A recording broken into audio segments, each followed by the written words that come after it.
নয়। বাজারে ঘাটে রাস্তায় অনেক পাওয়া যাবে, কিন্তু ভক্তি করি না থাকলে, এই জন্য বলছে সিংহের দুধ অতিরিক্ত গরম। চণ্ডীদাসকে মা বাসুলি আদেশ করলেন, রজকিনী রামের সঙ্গে প্রেম করো। রজকিনী রামই, রজ থাকলেই রামের সঙ্গে প্রেম করলে রজনে আনন্দ হবে, এই রমণে আনন্দ হবে, তাহলে আনন্দ হবে না। তাহলে রজকিনী রামই তার সঙ্গে প্রেম করো। মায়ের আদেশ, কেন আর কি কেউ ছিল না? আমরা উৎকৃষ্ট জাতি নিয়ে টানাটানি করি, আমি উচ্চকুলে জন্ম নিয়েছি না। দিনহীন কাঙ্গাল যতক্ষণ না হতে পারবে, আত্ম অহংকারের মঞ্চে যতক্ষণ বসে থাকবে, ততক্ষণ তোমার দ্বারা সম্ভব নয়। তোমাকে দিনহীন কাঙ্গাল হতে হবে। যে ড্রেন থেকে পচা গলা তুলে খেয়েছে, আমরা পচা হলে নাকে দুর্গন্ধ লাগবে, আমরা বলবো দুর্গন্ধ, এ গ্রহণ করা যায় না। কিন্তু যখন ভক্তির চরম সীমায় পৌঁছে যায়, তখন নাকে কিন্তু কোনো দুর্গন্ধ বলে কোনো জিনিস আসে না। এই জন্য বৈষ্ণব মহাজন বললেন, কৃষ্ণরা অধরামৃত, কৃষ্ণ গুণ সুচরিত সুদশার সারবিন্দন। সোনার কি সার, তার থেকেও অমৃত যদি রসনায় আস্বাদন করা যায়।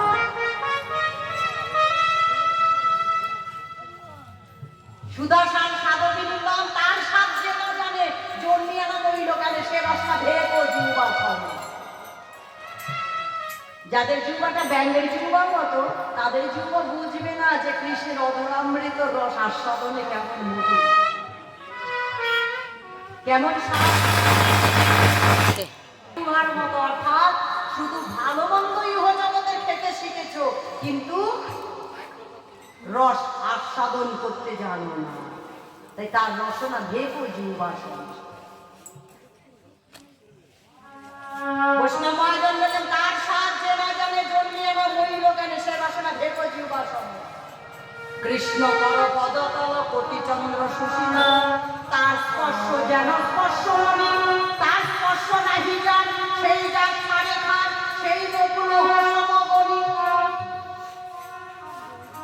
যার দেহ কৃষ্ণ অঙ্গ পরশ পায় না, তার দেহটা হচ্ছে লোহার মতো।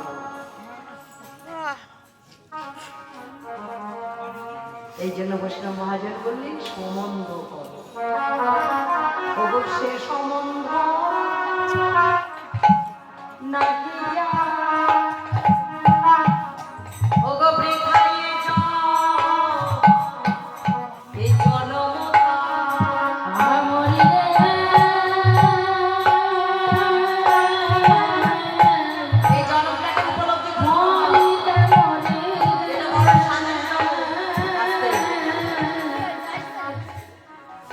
রাধারানী সখীরা বলছে, রাধে গো, জীবনের থেকে যৌবনটা বড় সাধে। জীবন বৃদ্ধকাল হলেও থাকবে, কিন্তু যৌবনটা কিন্তু থাকবে না। আর যৌবন থাকতে থাকতে যদি যৌবনকে আস্বাদন না করিস, তাহলে বৃদ্ধকাল হয়ে গেলে সেই যৌবন চেষ্টা করলেও আর ফিরাতে পারবে না। জীবনে চাই যৌবন বড় অঙ্গ, তবে যৌবন দেব সুরূপ সঙ্গ।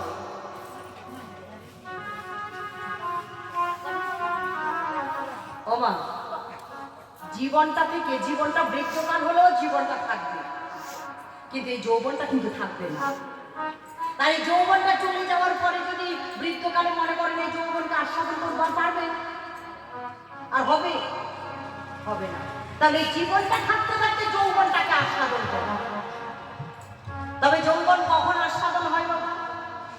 যৌবন কিন্তু সবসময় আস্বাদন হয় না। কখন হয়? যদি সে যৌবন সুপুরুষের সঙ্গ পায়। সুপুরুষের প্রেম কেমন জানো? সুপুরুষের প্রেম হচ্ছে ওই চাঁদ যেমন এক কলা করে বৃদ্ধি হয়, সুপুরুষের প্রেমও তদ্রূপ। যৌবনটা কিন্তু বৃদ্ধি হয়, যৌবনের ক্ষয় হয় না। তাহলে সুপুরুষের সঙ্গ যদি যৌবন পায়, রাধারানীর সঙ্গে গোবিন্দের সঙ্গে পহিলা মিলনের সময় যখন নবরা পূর্ব যোগমায়ার মুখে কৃষ্ণের নাম শুনেছে, কৃষ্ণ রাধার যোগমায়ার মুখে রাধার নাম শুনেছে। মিলন হয়নি, দর্শনও হয়নি, কেউ কাউকে দেখেও নি। তখন সখীরা গিয়ে বলেছিল, রাধে, এই যৌবন প্রারম্ভের পূর্বে যদি তুই কৃষ্ণকে ভালোবাসিস, কৃষ্ণ তাকে পাবি,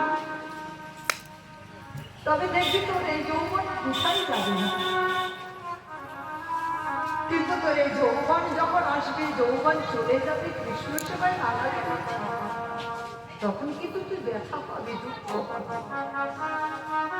তাই এখনো তো তোর যৌবন আসেনি, তাই আমরা তোকে উপদেশ দিচ্ছি, তোকে শিক্ষা দিচ্ছি, রাধে তুই কৃষ্ণ সঙ্গে প্রেম কর। কেন? যখন কৃষ্ণ সঙ্গে প্রেম করবি, যখন তোর সঙ্গে গোবিন্দের মিলন ঘটবে, তখন দেখবি যে এই যৌবনে তোর কত আনন্দে কাটছে, কত সুখে কাটছে। তখন জগতের সবকিছু ছেড়ে দিবি, অর্থ বিত্ত টাকা পয়সা সবকিছু ছেড়ে দিবি, কিন্তু এই প্রেমের আস্বাদন কিন্তু ছাড়া যাবে না। এই প্রেমের আস্বাদনটাই এমন আস্বাদন, জগতে আমরা অর্থ নিয়ে টানাটানি করি, মনে করি অর্থ থাকলে সুখ, কখনো নয়। অর্থ থাকলে সুখ হয় না। আমরা অর্থের পিছনে ছুটি শুধু অর্থের সুখের জন্য, অর্থ থাকলে সুখ নয়। প্রেমের মধ্যে যে সুখ, ভক্তির মধ্যে যে সুখ, রস আস্বাদনে যে সুখ, সেই সুখ কিন্তু অর্থের মধ্যে নেই। প্রেমকে আস্বাদন করবে যারা নিজের যৌবনটাকে কৃষ্ণ সেবায় লাগাবে, যৌবনটাকে উপভোগ করবে, আস্বাদন করবে, তারাই একমাত্র বুঝতে পারবে যে এই যৌবনে কি আনন্দ। তাই দেখেছেন বাবা, যারা ভিখারি, যারা ভিক্ষা করে খায়, যারা কুটিরে বাস করে, তবু তারা কিন্তু এই প্রেমের আস্বাদন ছাড়তে পারে। ছাড়তে পেরেছিল সর্বস্বামীগণ। শ্রীরূপ সনাতন ভট্ট রঘুনাথ, শ্রীজীব গোপাল ভট্ট দাস রঘুনাথ কুটির করেছিল, তবুও কিন্তু প্রেমের আস্বাদন ছাড়তে পারে।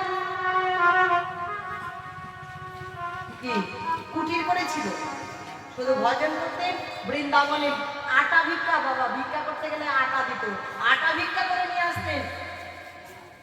সনাতন গোস্বামী মদন মোহন বলেন, ও সনাতন, প্রতিদিন আটার রুটি করে দিস, একটু লবণ দিতে পারিস না? বলে, শোনো মদন মোহন, যদি সারাদিন তোমার জন্য আমার রুটি জোগাড় করতে হয়, লবণ জোগাড় করতে হয়, তো আমি ভজন করবো কখন? লবণ জোগাড় করতে হয়, তুমি করে নাও। ভক্তের অধিকার তখনই ভগবানের উপরে খাটে, যখন ভগবানকে নিজের করে নিজের ভিতরে নিয়ে নেয়। মদন মোহন বলে, যারা লবণ, বাবা লবণ তো লাগবে এক প্যাকেট, লবণের জাহাজ সূত্রে আটকিয়ে দিয়েছে যমুনার জলে, লবণের জাহাজ পর্যন্ত যেতে পারেনি, জাহাজ আটকিয়ে দিয়েছে। আর সনাতন গোস্বামী বলে, তোমার লবণ সেবা করতে ইচ্ছা হয়েছে, তুমি লবণের জাহাজ আটকিয়ে দিয়েছে। যখন সেই বণিকের জাহাজ যাচ্ছে না, কি করে যাবে এই জাহাজ? গেলেন, বলেন এখানে একজন ভক্ত আছে, দেখো গিয়ে ভক্তকে বলো। সনাতন গোস্বামীর কাছে গেলেন, প্রভু আমাদের লবণের জাহাজটা আটকে গেছে, যাচ্ছে না, আপনি একটু যদি কৃপা করেন। সনাতন গোস্বামী বলেন, মদন মোহন, একটু লবণের জন্য লবণের জাহাজ তুমি আটকে দিলেন। সনাতন গোস্বামী, ভক্তিটাই এমনই জিনিস গো বাবা, ভক্তির কাছে জগতে কিছু খাটে না, ভক্তির কাছে সবকিছু হার মেনে যায়, ভক্তিকে যদি কেউ আশ্রয় করতে পারে। তাই আশ্রয় করো, সম্বন্ধ করো তার সঙ্গে, নিতাইয়ের সঙ্গে। নিতাইয়ের সঙ্গে সম্বন্ধ করতে যদি পারো, তাহলে গৌরকে তুমি অনায়াসে লাভ করতে পারো। না হবে গৌরকে জানলে, তাই হবে যদি গৌরকে জানতে পারো। তাই সে সম্বন্ধ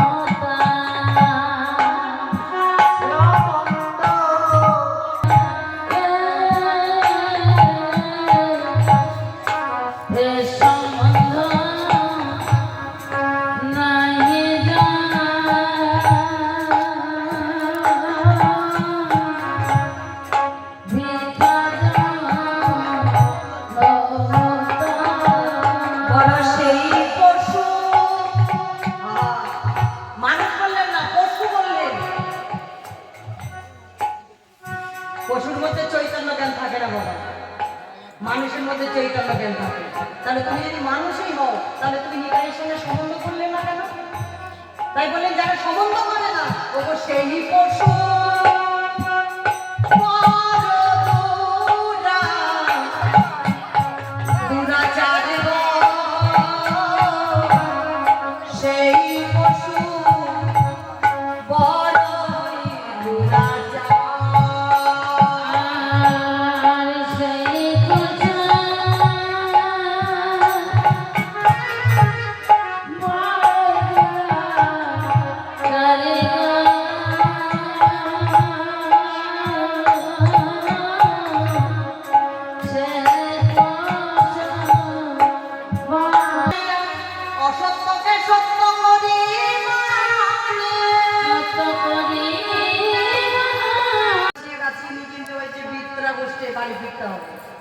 মানে বাড়ি ফেরার সময় রাধে রাধে তাই গমন করছো আগে সন্ধান জানো জেনে গমন করো কারণ অভিমন্যু সন্ধান জেনে গমন করেছে কিন্তু বেরোনের সন্ধান জানেনি বলে বাবা মারা গেছে তাই সন্ধান জেনে গমন করো যেন বেরিয়ে আসতে পারো রাধে রাধে তাই করিলাম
ধারা